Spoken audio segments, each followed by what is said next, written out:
सनातन धर्म के अनंत सागर में समय बीतता गया, युग बदलते गए, पर कुछ दिव्य आत्माएं ऐसी हैं जो काल के बंधन से परे हैं। ये वे हैं जिन्हें चिरंजीवी कहा गया, यानी जो युगों तक जीवित रहते हैं। इनकी उपस्थिति अदृश्य है पर अस्तित्व अमिट। वे हर युग में धर्म, ज्ञान और भक्ति के रक्षक बने रहते हैं। आइए जाने उन 8 दिव्य आत्माओं के बारे में जो आज भी इस संसार में किसी न किसी रूप में विद्यमान है। अष्ट चिरंजीवी।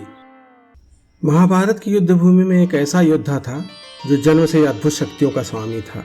उसका नाम था अश्वत्थामा। गुरु द्रोणाचार्य और कृपि के पुत्र अश्वत्थामा को भगवान शिव का अंश माना गया है। लेकिन जब युद्ध के अंतिम दिनों में उसके पिता द्रोणाचार्य मारे गए तो प्रतिशोध की आग में उसने वह पाप कर डाला जिसे युगों तक कोई योद्धा दोहरा नहीं सका। उसने रात्रि के अंधकार में पांडवों के 5 पुत्रों की हत्या कर दी।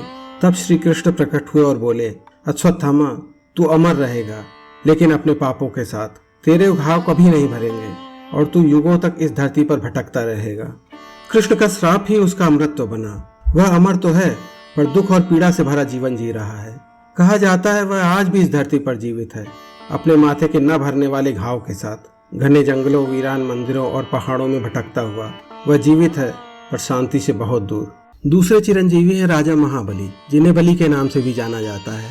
वह प्रहलाद के पौत्र और दैत्यराज थे, लेकिन उनके हृदय में असीम धर्म और भक्ति थी। भगवान विष्णु ने वामन अवतार लेकर उनसे 3 पग भूमि मांगी। महाबली ने अपने वचन का सम्मान करते हुए संपूर्ण ब्रह्मांड को नापने के लिए स्वयं को समर्पित कर दिया। उनकी भक्ति और ईमानदारी से प्रसन्न होकर भगवान विष्णु ने उन्हें वरदान दिया, तुम पाताल लोक के राजा बनोगे और अमरत्व प्राप्त करोगे। कहा जाता है कि वह आज भी पाताल लोक में रहकर धर्म की रक्षा कर रहे हैं और एक दिन फिर से इंद्र बनने का अवसर पाएंगे। महाबली अमर हैं, लेकिन उनकी वीरता और धर्म के लिए भक्ति उन्हें सदैव याद रखने योग्य बनाती है।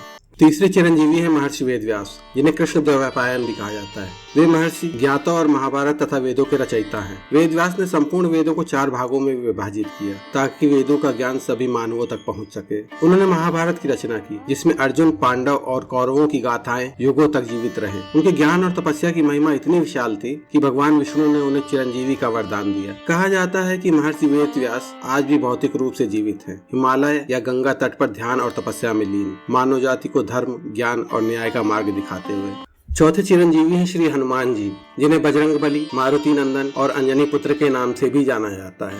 हनुमान जी केवल शक्ति और बल के प्रतीक नहीं, बल्कि भक्ति, विनम्रता और निष्ठा के जीवन स्वरूप हैं। जब भगवान श्री राम ने उन्हें आशीर्वाद दिया तब उन्होंने कहा, हे हनुमान, जब तक मेरे नाम का स्मरण इस पृथ्वी पर रहेगा तब तक तुम जीवित रहोगे। तभी से हनुमान जी का भौतिक स्वरूप अमर है। कहा जाता है कि वे आज भी इस पृथ्वी पर विचरण कर रहे हैं और जहाँ भी श्री राम का नाम लिया जाता है वहाँ अदृश्य रूप से उपस्थित रहते हैं। अनेक संतों और भक्तों ने अपने ध्यान में हनुमान जी के दर्शन होने का अनुभव किया है। वे भक्तों के संकट हटते और जिनका मन सच्चे भाव से जय बजरंगबली पुकारता है, हनुमान जी वहाँ स्वयं उपस्थित हो जाते हैं। उनका अमृत केवल देह का नहीं बल्कि आस्था और विश्वास का प्रतीक है। श्री हनुमान जी बल, बुद्धि और भक्ति के साक्षात स्वरूप जो आज भी पृथ्वी पर जीवित हैं और हर उस हृदय में बसते हैं जहाँ श्री राम का नाम गूंजता है। पांचवें चिरंजीवी हैं विभीषण जी, जो लंका के राजा रावण के छोटे भाई थे। परंतु जहां रावण अहंकार और अधर्म का प्रतीक था, वहीं विभीषण धर्म, सत्य और भक्ति के मार्ग पर अडिग रहे। जब रावण ने माता सीता का हरण किया तो विभीषण ने उन्हें समझाया, भाई यह अधर्म है, श्री राम से शत्रुता मत करो। लेकिन रावण ने उनकी बात न मानी और उन्हें लंका से निकाल दिया। तब विभीषण ने धर्म का साथ चुना और श्री राम की शरण में आ गए। श्री राम ने उनके सत्य और निष्ठा को देखकर कहा, हे विभीषण, तुम धर्म की रक्षा करते हो, इसलिए मैं तुम्हें अमरत्व का वरदान देता हूँ। युद्ध के बाद विभीषण को लंका का राजा बनाया गया और तब से वे आज तक जीवित हैं, ताकि लंका में धर्म और न्याय की रक्षा होती रहे। कहा जाता है कि वे आज भी पाताल और धरती के बीच के क्षेत्र में अदृश्य रूप से लंका की देखरेख कर रहे हैं। विभीषण जी एक ऐसा नाम जो बताता है कि सच्चा धर्म कभी अकेला नहीं होता और सत्य सदा विजयी रहता है। छठे चिरंजीवी हैं महर्षि कृपाचार्य, जिन्हें कृपाचार्य या कृत मुनि के नाम से जाना जाता है। वे महाभारत काल के महान योद्धा और गुरु थे, जिन्होंने कौरवों और पांडवों दोनों को शिक्षा दी। कृपाचार्य का जन्म असाधारण था। वे किसी माता के गर्भ से नहीं बल्कि सरस्वती नदी के तट पर घास के बीच मिले थे और महर्षि शरद्वान ने उन्हें पुत्र के रूप में स्वीकार किया था। वे न केवल युद्ध कला के आचार्य थे बल्कि ब्रह्मचर्य, संयम और ज्ञान के प्रतीक भी थे। महाभारत के युद्ध के बाद जब लगभग सभी महान योद्धा नष्ट हो गए, तब भी कृपाचार्य जीवित रहे। भगवान श्री कृष्ण ने उन्हें अमरत्व का वरदान दिया ताकि वे आने वाले युगों में भी धर्म, नीति और शौर्य का ज्ञान देते रहे। आज भी ऐसा माना जाता है कि वे हिमालय के किसी अज्ञात स्थान पर तपस्या में लीन हैं और कलयुग के अंत तक जीवित रहेंगे। महर्षि कृपाचार्य एक ऐसे योगी जो दिखाते हैं कि सच्चा अमृतत्व ज्ञान, संयम और धर्म पालन में ही निहित है।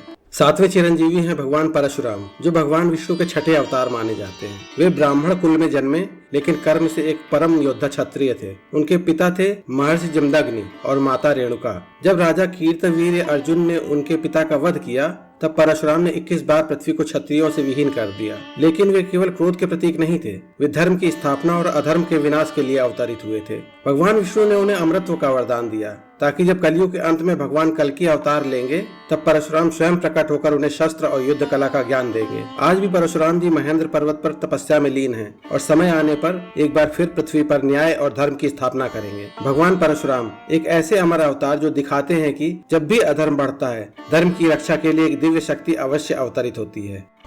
आठवें चिरंजीवी हैं महर्षि मार्कंडेय, जिनका जीवन भक्ति और अमृतत्व का अद्भुत प्रतीक है। उनके पिता थे महर्षि मृकुंड, जिन्होंने तपस्या करके भगवान शिव से एक वर मांगा, एक पुत्र जो या तो अल्पायु होकर तेजस्वी हो या दीर्घायु होकर साधारण।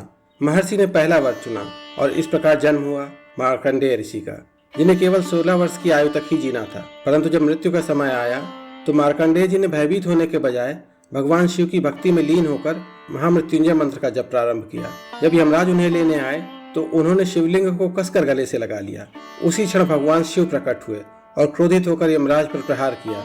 शिव ने प्रसन्न होकर मार्कंडेय को वरदान दिया, हे बालक, अब तुम कभी वृद्ध नहीं होगे और जब तक यह सृष्टि है तब तक अमर रहोगे। तभी से ऋषि मार्कंडेय चिरंजीवी कहलाए। वे आज भी पृथ्वी पर भटकते नहीं, बल्कि योग और ध्यान में लीन होकर सृष्टि के रहस्यों का अवलोकन करते हैं। कहा जाता है प्रलय के समय जब संपूर्ण ब्रह्मांड जल में डूब गया था, तब भी मार्कंडेय ऋषि जीवित थे और उन्होंने स्वयं उस प्रलय का दर्शन किया। ऋषि मार्कंडेय जो दिखाते हैं कि सच्चा अमृत भक्ति और शिव के चरणों में समर्पण से ही प्राप्त होता है।